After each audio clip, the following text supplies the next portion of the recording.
entitled Plans. Emily could see that Simon was in a bad way, and that night she couldn't sleep with excitement about what he was going to do.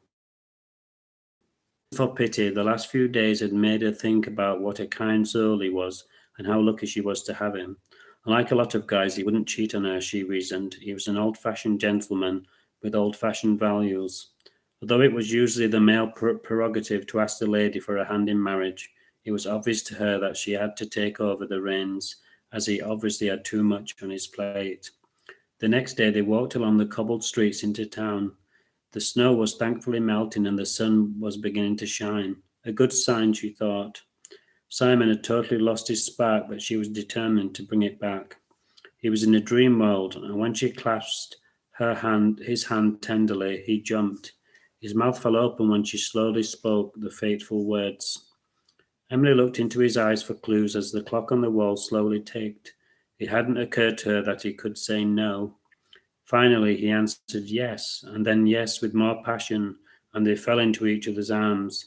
They went back and told her parents, who were delighted that Simon had found happiness again. He had been apprehensive at their reaction, but thankfully he had nothing to worry about.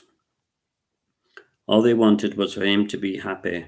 Everyone could tell her how low and upset Simon was, and it was decided to bring the wedding forward. This would give him something to look forward to and take his mind off Sandy a little. In private, they were all worried that Sandy wouldn't make it, but they kept it to themselves. The next few days flew by in a whirl of activity as everything was organised and lists of everything known to man were made. Each day they went to the vet surgery and the news was the same, but at least it wasn't worse. Spring was slowly coming round the corner and the daffodils were appearing like positive omens.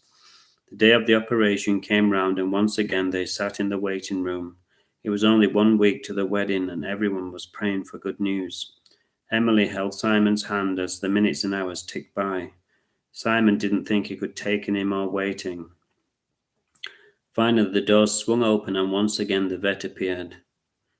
It was impossible to read his face as he looked serious without a hint of positivity.